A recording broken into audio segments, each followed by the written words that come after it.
വിശുദ്ധ മർക്കോസ് എഴുതിയ സുവിശേഷം 12-ാം അധ്യായം 38 മുതൽ 44 വരെയുള്ള തിരുവചനങ്ങൾ.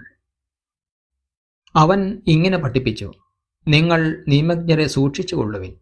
നീണ്ട മേലങ്കികൾ ധരിച്ചു നടക്കാനും പൊതുസ്ഥലങ്ങളിൽ അഭിവാദനം സ്വീകരിക്കുവാനും സിനഗോഗുകളിൽ മുഖ്യസ്ഥാനങ്ങളും വിരുന്നുകളിൽ അഗ്രാസനങ്ങളും ലഭിക്കാനും അവർ ആഗ്രഹിക്കുന്നു. എന്നാൽ അവർ വിധവകളുടെ ഭവനങ്ങൾ വിഴുങ്ങുകയും ദീർഘമായി പ്രാർത്ഥിക്കുന്നുവെന്ന് നടിക്കുകയും ചെയ്യുന്നു. ഇവർക്ക് കൂടുതൽ കഠിനമായ ശിക്ഷാവിധി ലഭിക്കും.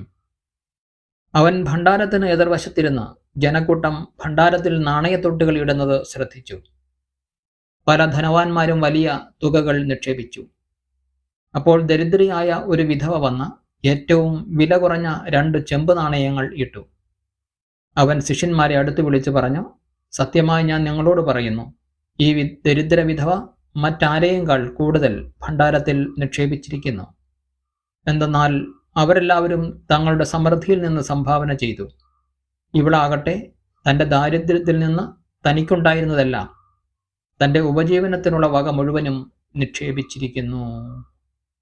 നമ്മുടെ കർത്താവായ മിശിഹായിക്ക് സ്തുതി.